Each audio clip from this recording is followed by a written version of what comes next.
Okay, we're going to continue with part number 2 now of the fall of the house of Usher. We already know that the guy arrived at the house. He came in a horse. He already described the outside of the house. He went inside the house, described the inside of the house. As he meet Roderick Usher, he's going to describe Roderick Usher. And we know that this guy's going to have an illness, has an illness, mental illness, but we don't know what type of illness it is, okay? So let's go to part number 2 of the fall of the house of Usher. Go ahead, Molly. The fall of the house of Usher, part 2. Roderick Usher, whom I had known as boy, was now ill, and I had to ask him to come to help me. When I arrived, I felt something strange and fearful about the great old stone house, about the lake in front of it, and about Usher himself. He appeared not like a human being, like a spirit that had come back from beyond the grave. It was an illness, he said, from which he could surely die. He called the sickness fear. I have, he said, no fear of pain, but only the fear of its symptoms, of terror. I feel that the time will soon arrive when I must lose my life, my mind, and my soul together in some last battle with that horrible enemy, fear. So that fear that he has, eventually is going to be what is going to cause his death. Go ahead. I learned also, but slowly, and through broken words with doubtful meaning, another strange fact about the condition of Usher's mind. Okay, the one sick of the mind here is going to be Roderick Usher. So remember that I said someone's going to be sick of the body, someone of the mind. Usher is the one sick of the mind. Go ahead. He had certain sick fears about the house in which he lived, and he had not stepped out of it for many years. He felt that the house with its gray walls and the tight lake around it had somehow through the long years gotten a strong hold of his spirit. So he said something has the house that is getting, or what? Is getting into the spirit, into the soul of Usher. Something, there's a powerful force in this house that is getting into you. So it's like, le tiene miedo a las paredes de la pared. Of the house. The house apparently has something that is causing that fear. Go ahead. He That's said, it. however, that much of the gloom which lay so heavily on him was probably caused by something more plainly to be seen, by the long continued illness.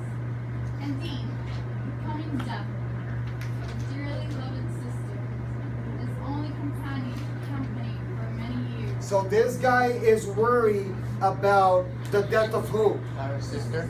Apparently he has a sister. This sister is sick. She's dying. And he has that fear. That's my only companion. All of the ushers are dead. So if she dies, I'm alone. Except for himself, she was the last member of his family on earth. So they're the only 2 ushers alive. If they both dies, ushers are gone. When she dies, he said, with sadness which I can never forget. When she dies, I will be the last of the old family, the house of Usher. While he spoke, Lady Madeline, or so she was called, passed slowly through a distant part of the room, and without seeing that I was there, went on. I looked at her with a complete and wondering surprise and with some fear, and yet I found I could not explain to myself such feelings. Okay. Now we're introduced to who? Madeline, Lady Madeline. Madeline Usher. So that's the sister of Roderick Usher. my eyes followed her.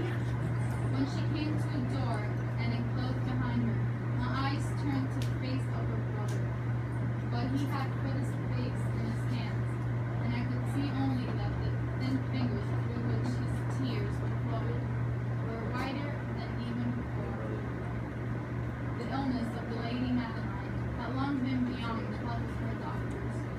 She seemed to care about nothing. So the doctors haven't been able to cure Madeline. So apparently Madeline is sick of the body. Sick of the mind, Roderick Usher. Sick of the body, Madeline Usher. Go ahead. Slowly, her body had grown thin and weak.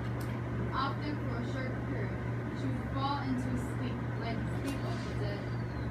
So far, she had not been forced to stay in bed, but by the evenings of the day I arrived at that house, the power of her destroyer, as her brother told me that night, was too strong for her. I learned that my one sight of her would probably be the last I would have.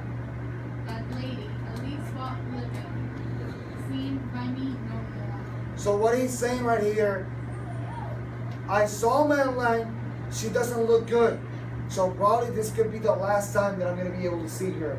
Probably she's just a couple of days away from her death. Go ahead.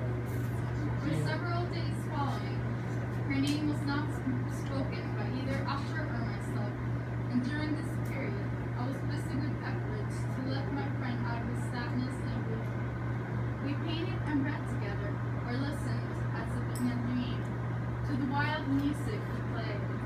And so, as a warmer and more loving friendship grew between us, I saw more clearly the uselessness of all attempts to bring happiness to a mind from which only darkness came, spreading upon all objects in the world its never-ending gloom. So this guy has a big illness. They painted, they read, they listened to music. However, none of the attempts of the narrator have helped Roderick Usher. Okay? Is that not change? I shall always remember the hours I spent with the master of the house of Usher. Yet I would fail in any attempt to give an idea of the true character of the things we did together. There was a strange light over everything. Paintings which he made me tremble, though I know not why. The soul of them is beyond the power of written words. If ever a man painted an idea, that man was Roderick Usher. For me, at least, there came out of his pictures a sense of fear and wonder. One of these pictures may be told, although weakly, in words. It showed the inside of a room where the dead might be placed, with low walls and white flames. So one of the paintings showed what? Room of the dead. A room where you place a dead. It seemed to be very deep under the earth. There was no door, no window, and no light. Fire burned. Yet a river of light flowed through, filling it with horrible, ghastly brightness. It's like there's rooms that just have one door, no windows, and they're underground. And right there, there's stored people right there. It's basically, this is like a cell for them to die. That was like the painting that Roderick Usher was painting. And that in some way created what in the narrator? Fear. Fear. Big time. It's struggling his fear. Why? Because like, why this guy is coming up with this type of painting?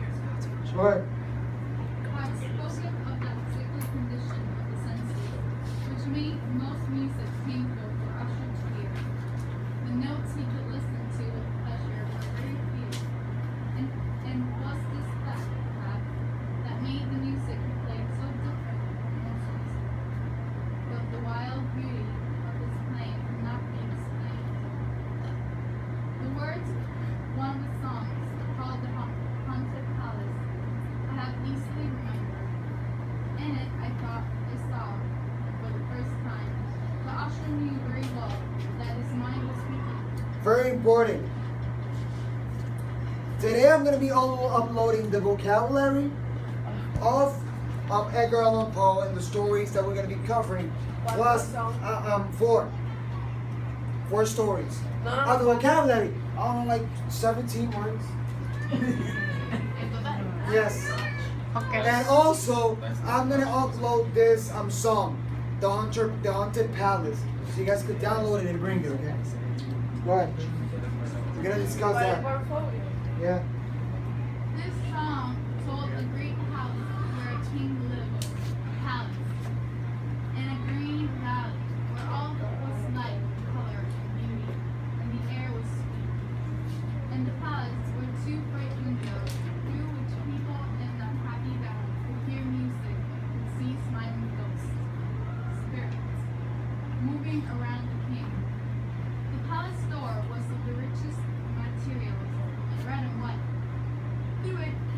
their spirits, whose only duty was to sing in their beautiful voices about how wise their king was. But a dark change came. The song continued, and now those who enter the valley see through the windows and a red light shakes that moved to broken music, while through the door, now colorless, a ghastly river of ghosts, laughing but no longer smiling, rushes out forever. Our talk of the song led to another strange idea in Usher's mind. He believed that plants could feel and think. Not only plants, but rocks and water as well. He believed that the gray stones of his house and small plants growing on the stones and the decaying trees had power over him. that Very made him important. what he was. This guy's gonna think that the plants have power and that the rocks in which they built this house also have power. So look at the things that he's imagining right now. Go ahead. Our And the decayed trees, I'm sorry. Our books, the books which for years have fed the sick man's mind, were, as might be supposed, of the same wild character. Some of these books Usher sat and studied for hours.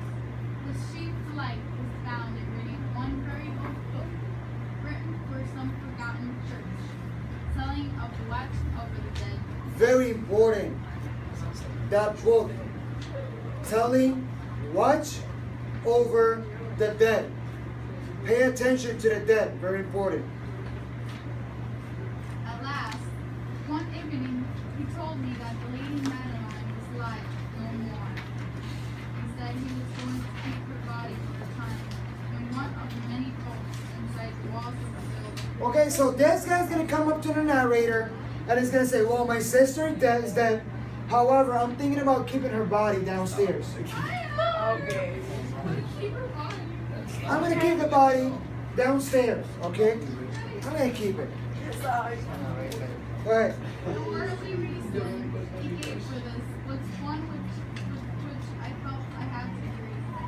He had decided to do this because of the nature of her illness, because of the strange interest in questions of the doctors, and because of the great distance to the graveyard where members of his family were placed in the earth. So, the reasons that that Usher is gonna give the narrator are, well, the nature, like, she's very ill, so I'm thinking about keeping her here because she was like so ill, and the doctors have asked a lot of questions about why she's ill. So I'm like kind of fascinated about what could be the reason that my sister for her illness, and also like the graveyard is far away, so I'm not gonna go up there. So I'll keep it here. It's better. Go ahead. He was going to carry her body to its resting place. So the narrator is gonna help Roderick Usher carry the corpse downstairs. Go ahead. The vault in which we placed it was small and dark, and in ages past it must have seen strange and bloody scenes. Remember the painting that Roderick was doing about the place where they keep the dead or people like caged inside. It is a same, that vault is a similar like the painting that he was doing. So they're gonna place the body, the corpse, I'm sorry, inside of one of the vaults of the house. Go ahead. It lay deep below that part of the building, whereas myself slept. So they're gonna put the body, the room of the narrator is here. They're gonna place a body in the vault that is downstairs. So that's gonna be below the narrator. The thick door was of iron, and because of its great weight, made a loud, hard sound when it opened and closed. So the door was of iron. So when you open or close the door, it's gonna what? Make noise. It's gonna make a big noise. Very important. You don't forget about this.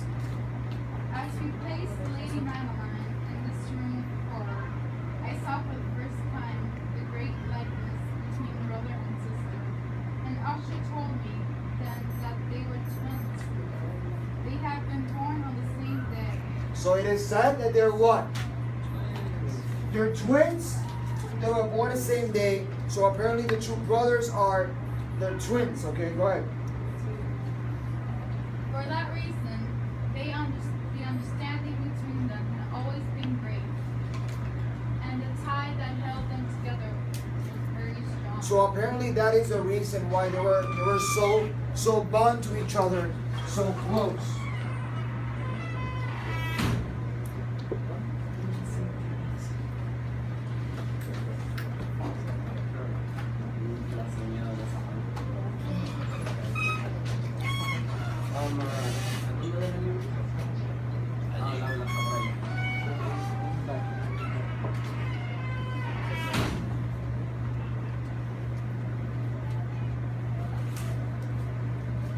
So apparently because they were twins, that's why their bond was very close to each other. Go ahead. We looked down at the dead face one last time, and I was filled with wonder. As she lay there, the Lady Madeline was not dead, but asleep, still soft and warm, though to the touch cold as the stones around us. So what happened? She ended up with water in her face. It looked like warm, that face. It's like when you are dead, but you look like you're alive, like you're asleep. That was the way that Lady Madeline was left there. So basically, they were gonna leave Lady Madeline right there, laying alone. Okay, so part number 2. How does it begin? If we're gonna break down part number 2, how do we break it down? Number 1. Part number 2A, how he knows about the illness of Roderick Usher. The fear, all of that. Number 2, he gets to meet Lady Madeline. He's going to know that she's ill, the problems she has had. And number 3, when she dies, they basically place Lady Madeline in one of the vaults. So basically, that's the 3 divisions for part number 2. Yeah. She got isolated, but in this case, she's already dead. She died but she got like isolated in the bed or nothing. She was walking around, but no, like the doctors didn't know like exactly what was happening to her. So basically, when she died, the brother said, you know what? She's the last Usher. I'm gonna keep her here. Okay. So basically, that's what we did. What he did. Okay. So basically, that's it for part number 2. We still have part number 3 left. Okay. So that's gonna be we're gonna keep with a to be continued all the way to be finished. Part number 3. Thank you.